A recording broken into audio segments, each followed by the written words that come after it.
ஜீ Tamil news நேயர்கள் அனைவருக்கும் வணக்கம். இன்னைக்கு உடலே உயிரே நிகழ்ச்சியில போதைப் பொருள் சார்ந்த நிறைய விஷயங்களை நம்ம கூட பகிர்ந்து கொள்வதற்காக இணைந்திருக்காங்க doctor Saranya, consultant physician. Ma'am வணக்கம். வணக்கங்க. மேம் இப்போ போதைப் பொருள் அது பார்த்தீங்கன்னா, முன்னாடிலாம் ஒரு 30 வயசுக்கு மேல இருக்கவங்க எடுப்பாங்க. இல்ல ஏதாவது ஃபேமிலில பிரச்சனை, இல்ல வேலையில ஏதாவது பிரச்சனை. அதனால டைவர்ட் பண்றதுக்காக போதைப் பொருள எடுத்துக்கிறது. அந்த மாரி அடிமையாகுறதுலாம் இருந்தது. பட் இப்ப ரொம்ப டாமினன்ட்டா ஸ்கூல் ஸ்டூடண்ட்ஸு, காலேஜ் போற பசங்க கிட்ட தான் இருக்கு. ஸோ இது எப்படி மேம் இப்ப குழந்தைங்க அதாவது ஒரு 15 ஏஜ் கூட நம்ம எடுத்துக்கலாம். ஸோ அவங்களுக்கெல்லாமே போதைப் பொருள் அடிமையாகுற அளவுக்கு அவங்க அடிக்ட் ஆயிடுறாங்க அதுல. ரொம்ப அதுக்குள்ள போயிடுறாங்க. ஏன் அதனால? அவங்க எத தூண்டும் மேம் அவங்களுக்கு? இந்த மாரி அடிக்ட் ஆகுற அளவுக்கு போற அளவுக்கு? ஸோ, ஃபர்ஸ்ட் ஆஃப் ஆல் இப்ப போதைப் பொருளோட அவைலபிலிட்டி கொஞ்சம் ஜாஸ்தி ஆயிடுச்சு. ஸோ, ஈஸிலி அக்சஸிபிளா இருக்கு அவங்களுக்கு ஸ்கூல் ஸ்டூடண்ட்ஸ்க்கும் கூட. ஸோ, ஒன்ஸ் அத எடுத்துட்டாங்க அப்டின்னா, அது என்ன பண்ணும்னா, நமக்கு மூளையில டோபமைன் அப்படிங்கிற ரசாயனத்த நமக்கு அதிகமா உண்டு பண்ணும். நமக்கு நார்மலா இருக்கிற அளவ விட அதிகமா ஒரு டோபமைன் அளவு நமக்கு உற்பத்தி பண்ணும். ஸோ, டோபமைன் என்ன பண்ணும்னா, அவங்கள ரொம்ப ஒரு ஹை ஸ்டேட்டுக்கு கொண்டு போகும். அ உ உணர்ச்சி அளவுல பார்த்தீங்கன்னா, அவங்க ரொம்ப ஹேப்பியா ஃபீல் பண்றது, ரொம்ப எனர்ஜெட்டிக்கா ஃபீல் பண்றது, அந்த மாரி பாசிட்டிவ் எமோஷன்ஸ் நெறைய குடுத்துரும் உங்களுக்கு. பட் அதோட டியூரேஷன் பார்த்தீங்கன்னா, கம்மியா தான் இருக்கும். சீக்கிரமே அது போயிடும். அந்த எஃபெக்ட் போயிடும். ஸோ அது என்ன பண்ணுவாங்கன்னா, மறுபடியும் அதே ஹை ஸ்டேட்டுக்கு போகணும் அப்படிங்கிறதுல மறுபடியும் மறுபடியும் அத யூஸ் பண்ண தூண்டும் உங்களுக்கு அது. ஸோ ரிப்பீட்டடா அவங்க அத திரும்ப திரும்ப யூஸ் பண்ணும்போது, ஒரு ஸ்டேட்ல தே வில் பிகம் அடிக்டட். இது அதுக்கு அடிமையாகுற அளவுக்கு அவங்க போயிருவாங்க. ஈவன் நமக்கு முன்னாடி யூஸ் பண்ண அளவு கூட பத்தாது. இன்னும் எக்ஸ்ட்ரா யூஸ் பண்ணா தான் டோஸ் அதிகமா எடுத்தா தான் அந்த ஹை ஸ்டேட் வரும் அப்படிங்கிற அளவுக்கு போகும்போது, அவங்க டோஸ் கூட அதிகமா அதிகமா கன்சியூம் பண்ண ஆரம்பிச்சுருவாங்க. ஸோ இப்ப நார்மலா ஃபர்ஸ்ட்டு கொஞ்சம் லைட் டோஸ் எடுக்குறாங்க. அதுக்கப்புறம் ஹெவி டோஸ் எடுக்குறாங்கன்னா, ஸோ லைட் டோஸ் கன்டினியூஸா இப்போ ஒரு 1 இயர் யூஸ் பண்ணிட்டு இருக்காங்க. இல்ல ஹெவி டோஸே அவங்க ஒரு 2, 3 மந்த்ஸ் லைக் ஸ்கூல் படிக்கிறப்பலும் காலேஜ் வரைக்கும் யூஸ் பண்ணிட்டு இருக்காங்க. அதோட சீரியஸ்னஸ்லாம் உங்களுக்கு தெரியாம இருக்கலாம். ஆனா கண்டிப்பா. லோ டோஸ் எடுத்து யூஸ் பண்றவங்களும், ஹை டோஸ் எடுக்கிறவங்களுக்கும் என்னென்ன மாரியான உடல் ரீதியான பாதிப்புகள்லாம் வரும்? இல்ல லோ டோஸ் ஆனாலும், ஹை டோஸ்ல என்னன்னா, நமக்கு அவங்க அந்த எஃபெக்ட் வரணுங்கிறதுக்காக அதிகமா டோஸ் கன்சியூம் பண்ணும்போது, இட் வில் லேண்ட் அப் இன் எமர்ஜென்சிஸ்ல கொண்டு போய் விடும். ஆ முக்கியமா மேக்ஸிமம் போதைப் பொருட்கள் மூச்சு திணறல் ஏற்படுத்தி, ஈவன் அவங்க ஆ ரொம்ப லைஃப் த்ரெட்டனிங்கான அளவுக்கு கூட கொண்டு போறதுக்கு வாய்ப்பு இருக்கு. பட் அ க கன்டினியூஸா லோ டோஸா எடுத்தா கூட, அவங்களுக்கு போக போக மன ரீதியா, உடல் ரீதியா நெறைய பாதிப்புகள் உண்டாக்கும். இப்ப நெறைய போதைப் பொருட்கள் இருக்குல்ல மேம். எது ரொம்ப வொர்ஸ்ட்டான ஒரு விஷயமா இருக்கும்? லைக் நம்ம சொல்லுவோம்ல வீரியம் ஜாஸ்தி, இல்ல அதோட பாதிப்புகள் ஜாஸ்தி அப்படின்னு சொல்லுவோம்ல.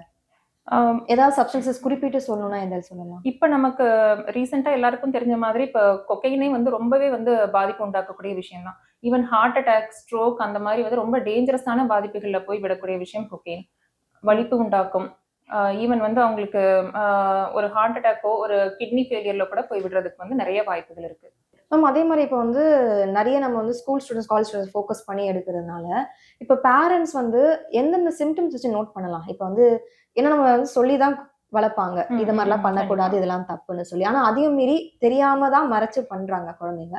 அப்படி இருக்கும்போது பேரண்ட்ஸ் குழந்தைங்கள பார்த்து அவங்களோட நடவடிக்கையில என்னென்ன மாரியான மாற்றங்கள்லாம் இருந்தா நம்ம கண்டுபிடிக்கலாம் மேம்? பேரண்ட்ஸ் முக்கியமா குழந்தைகளின் நடவடிக்கைகள நம்ம மானிட்டர் பண்ணணும். அவங்க யூசுவலா இருக்கிறத விட, நெறைய அவங்க முன்னாடி இன்ட்ரெஸ்ட்டா இருந்த நெறைய விஷயங்கள்ல அவங்களுக்கு ஈடுபாடு குறைஞ்சிருக்கும். படிப்புலயும் ரொம்ப ஈடுபாடு குறைஞ்சிருக்கும். முக்கியமா மத்த எக்ஸ்ட்ரா கரிக்குலர் ஏதாவது பண்ணிட்டு இருந்தாங்கன்னா, எதுலயுமே அவங்களுக்கு ஒரு இன்ட்ரெஸ்ட் இல்லாத மாதிரி அவங்க வித்ட்ரானா இருப்பாங்க. இன்னொன்னு நமக்கு அடிக்கடி அந்த போதைப் பொருள வாங்கணுன்றதுக்காக எங்கேருந்து நமக்கு மணி கிடைக்கும் அப்படிங்கிறத பார்த்துட்டே இருப்பாங்க. காரணமே இல்லாம வீட்ல அதிகமா காசு கேட்டுட்டே இருப்பாங்க.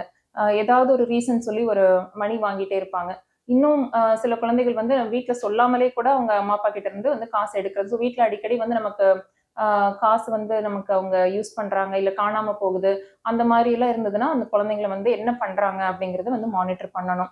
பிஹேவியரல் சேஞ்சஸ்ன்னு பார்க்கும்போது அடிக்கடி கோவப்படுறது, சின்ன சின்ன விஷயத்துக்கெல்லாம் அவங்க கோவப்படுறது, அ தூக்கம் இல்லாம நைட்ல தூக்கம் கெட்டு அந்த மாரி இருக்கிறது. ஸோ இந்த மாதிரி பிஹேவியர் சேஞ்சஸ்லாம் வரும்போது, ஸோ இது நம்ம கொஞ்சம் குழந்தைகள்ட்ட கேட்டு நம்ம தெரிஞ்சுக்கணும். அவங்க அந்த மாரி ஏதாவது பண்றாங்களா? அப்படிங்கிறத அவங்ககிட்ட மனம் விட்டு பேசி நம்ம பேரண்ட்ஸ் கேட்கணும். ஓகே.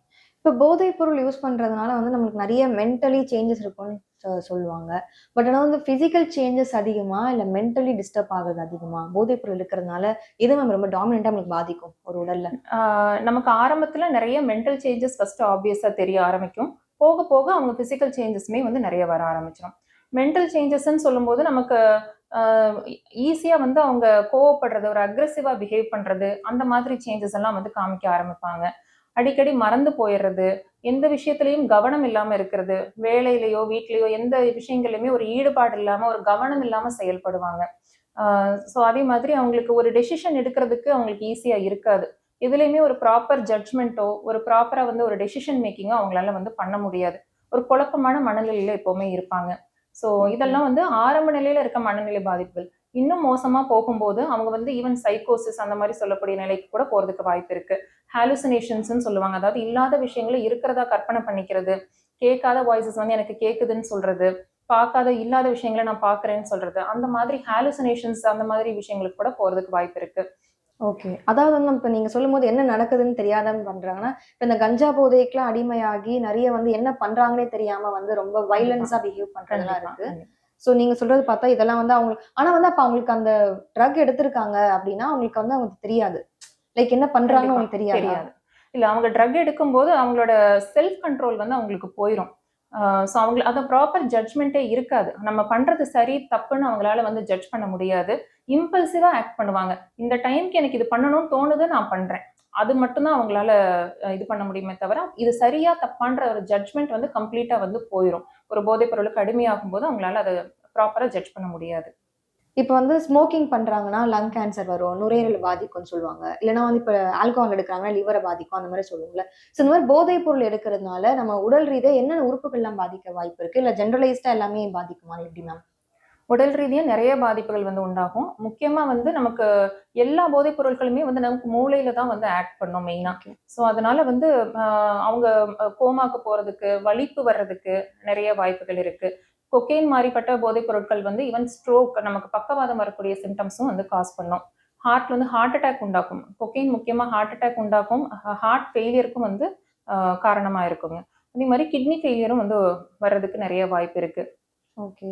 மேம் நெறைய போதைப் பொருட்கள் வந்து கல்லீரலையுமே வந்து பாதிக்கும். பாதிக்கும். ஓகே. ஸோ இப்ப நம்ம வந்து இப்ப ஆல்கஹால்னு எடுத்துக்கிறோம். இல்லன்னா வந்து டொபாக்கோன்னு எடுத்துக்கிறோம்னா, அதுல வந்து இந்த சப்ஸ்டன்ஸ் இருக்கு. அதுதான் வந்து இந்த அளவுக்கு நம்மள தூண்டுது. நம்ம மூளையில போயிட்டு இந்த மாரி தூண்ட வைக்குதுன்னுலாம் சொல்லுவாங்க. ஸோ கெமிக்கல் சப்ஸ்டன்ஸ் ம். இருக்கிறதுனால. பட் இப்ப இந்த போதைப் பொருள்ல வந்து அந்த மாரி நம்மள எந்த சிஸ்டம் வந்து பாதிக்கும்?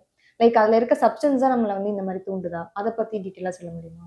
இல்ல லைக் ஆல்கஹால்ங்கும்போது நமக்கு நர்வஸ் சிஸ்டம் பாதிக்கும், ஹார்ட்ட ம், பாதிக்கும், ம், லிவர் ம். பாதிக்கும். ஓகே. கம்ப்ளீட்டா வந்து ஒரு ஒரு சிஸ்டம்க்கும் ஒரு ஒரு எஃபெக்ட் இருக்கும். ம்ஹ்ம். ஸோ அதுல பர்ட்டிகுலரா என்ன சப்ஸ்டன்ஸ் அப்படி alcohol itself is a substance. Cocaine itself is a substance தான் உங்களுக்கு. So okay. அதுல வந்து பர்ட்டிகுலரான்னு சொல்ல முடியாது. ஜெனரலைஸ்டா தான் நம்ம வந்து சொல்ல முடியும். கொக்கைன்போது heart attack, stroke, heart failure இதெல்லாமே. மெயினா வந்து ஹார்ட்டையும் நமக்கு மூளைக்கு ம். போற பிளட் வெசல்ஸையும் பாதிக்கும். ஸோ இப்ப வந்து நெறைய குழந்தைங்கள்ல இருந்து பெரியவங்க வரைக்கும் ட்ரக் அடிக்ட் ஆகிடுறாங்க. ரொம்ப வந்து போதைப் பொருள் எடுத்துக்கிறாங்க. ஸோ அதுலருந்து அவங்கள வந்து மீண்டு கொண்டு வரணும். அப்படின்னு சொல்லி நம்ம ஒரு டாக்டர வந்து அப்ரோச் பண்றாங்கன்னா, என்னென்ன மாரியான ட்ரீட்மெண்ட்ஸ்லாம் ப்ரொவைட் பண்ணுவீங்க மேம்? ஓகே. ஆ முதல்ல வந்து இந்த போதைப் பொருளுக்கு அடிமையாகுறவங்கள நம்ம கூட இருக்கிறவங்க அ கொஞ்சம் சப்போர்ட்டிவா அவங்கள ஹேண்டில் பண்ணணும். ரொம்ப அவங்கள கிரிட்டிசைஸ் பண்றதோ, அ அவங்கள பத்தி தவறா பேசுறதோ, அப்படி பண்ணும்போது அவங்க இன்னுமே வந்து டிப்ரஷனுக்கு போறதுக்கு வாய்ப்பு இருக்கு. கூட இருக்கிறவங்க அவங்களுக்கு ரொம்ப சப்போர்ட் பண்ணிட்டு, அவங்கள ஒரு ட்ரீட்மெண்ட்க்கு கூட்டிட்டு வரணும் ஃபர்ஸ்ட் ஆஃப் ஆல். அவங்களுக்கு ஒரு நம்பிக்கை குடுக்கணும். இது எல்லாமே ட்ரீட்டபிள். மறுபடியும் நார்மல் லைஃப்க்கு அவங்க வர முடியும் அப்படிங்கிற ஒரு நம்பிக்கை அவங்களுக்கு ஃபர்ஸ்ட் குடுக்கணும். அண்ட் போதைப் பொருளுக்கான ட்ரீட்மெண்ட்ன்னு நம்ம பார்க்கும்போது, நமக்கு அ சில மருந்துகள் குடுத்து, அந்த கிரேவிங் அந்த போதைப் பொருள் திரும்ப திரும்ப எடுக்கணும் அப்படிங்கிற கிரேவிங்க வந்து ஃபர்ஸ்ட்டு குறைக்கிறதுக்கு சில மருந்துகளும் குடுப்போம். 2வது சைக்காலஜிக்கல் ட்ரீட்மெண்ட் அவங்களுக்கு பிஹேவியரல் தெரப்பி அப்படிங்கிறத நம்ம குடுக்கும்போது, அவங்க இதுலருந்து இது வந்து ஒரு லாங் ப்ராசஸ். அவங்க ரிப்பீட்டடா ஒரு டெடிகேட்டடா அவங்கள ட்ரீட்மெண்ட்க்கு நம்ம கூட்டிட்டு வரணும். வர வர கொஞ்சம் கொஞ்சமா அவங்க வந்து ரெக்கவர் ஆயிட்டு நார்மல் லைஃப்க்கு வர்றதுக்கு கம்ப்ளீட்டா வாய்ப்புகள் இருக்கு. ஸோ, அ இதுக்கு ட்ரீட்மெண்ட் இல்ல. இவங்க சிவியரா அடிமை ஆயிட்டாங்க அப்டின்னா, ட்ரீட்மெண்ட் இல்லன்னு நெனைக்க வேண்டாம். கண்டிப்பா ட்ரீட்மெண்ட் இருக்கு. அவங்க எந்த லெவல்ல ஒரு மைல்டா இருந்தாலும், அப்யூஸா இருந்தாலும் சரி, ரொம்ப சிவியர் அப்யூஸா இருந்தாலும் சரி, அவங்கள வந்து இம்மீடியேட்டா ட்ரீட்மெண்ட் கூட்டிட்டு வந்து நார்மல் லைஃப்க்கு நம்ம ரெக்கவர் பண்ணணும். இந்த போதைப் பொருளுக்கு அடிமையாகுறவங்க பார்த்தீங்கன்னா, அந்த போதைப் பொருள அவங்களாவே நிப்பாட்டணும்னு நெனைச்சா கூட அவங்களால முடியாது. ஓகே. அ ஏன்னா, அத நிப்பாட்டும்போது அவங்களுக்கு வந்து அந்த வித்ட்ராயல் சிம்ப்டம்ஸ் அப்டின்னு சொல்லக்கூடிய அறிகுறிகள் வரும். அத நிப்பாட்டின உடனே அவங்க என்ன மாதிரி சிம்ப்டம்ஸ் ஃபீல் பண்ணுவாங்கன்னா, கை நடுக்கம் குடுக்குறது, ரொம்ப தலைவலி வர்றது, ரொம்ப டயர்டா ஃபீல் பண்றது, அ தூக்கம் இல்லாம போறது, ரொம்ப ஆங்ஸைட்டி ஆகுறது, ம். இந்த மாதிரி வந்து சிம்ப்டம்ஸ் எல்லாம் வந்து வர ஆரம்பிக்கும். ஸோ இந்த சிம்ப்டம்ஸ்க்கு பயந்துட்டு இத டாலரேட் பண்ண முடியாம மறுபடியும் அத எடுக்க ஆரம்பிச்சுருவாங்க. ஸோ அந்த அடிக்ஷன் அப்படிங்கிற ஸ்டேஜில் போகும்போது ஸோ இது வந்து நிறைய எக்ஸ்பீரியன்ஸ் பண்ணுவாங்க. பட் ஆனால் அதெல்லாம் ட்ரீட்மெண்ட் வைஸ் வந்து அவங்க ட்ரீட்மெண்ட்டுக்கு வந்துட்டாங்கன்னு சொன்னால் முதல்ல இந்த வித்ட்ராயல் சிம்டம்ஸ் வராமல் இருக்கிறதுக்கான மருந்துகளும் வந்து அவங்களுக்கு கொடுத்துருவோம். ஸோ அவங்க அதை பற்றி பயப்பட தேவை இருக்காது. அண்ட் அதுக்கப்புறமா இந்த பிஹேவியரல் தெரப்பி, குரூப் தெரப்பி இதெல்லாம் வந்து கொடுக்கும்போது கொஞ்சம் கொஞ்சமாக அவங்க அதுலேருந்து ரெக்கவர் ஆகி வந்துருவாங்க. ஸோ வந்து என்னதான் அடிக்ட் ஆயிருந்தாலும் அவங்க ட்ரீட்மெண்ட் நான் வந்து ரெக்கவர் ஆகணும்னு வந்துட்டாங்கன்னா நம்ம சரி பண்ணிடலாம். கண்டிப்பா. Okay ma'am. ஸோ இவ்வளோ நேரம் வந்து போதைப் பொருள் சார்ந்து நிறைய விஷயங்களை வந்து ஷேர் பண்ணிக்கிட்டீங்க. Thank you ma'am. போதைப் பொருள் பயன்படுத்துறதுனால என்னென்ன மாதிரியான பாதிப்புகள்லாம் வரும், போதைப் பொருளுக்கு வந்து அடிமையாகிட்டாங்கன்னா எப்படி வந்து அதுல இருந்து மீண்டு வரலாம், இந்த மாதிரி நிறைய விஷயங்களை வந்து நம்ம பார்த்தோம் இந்த எபிசோட்ல.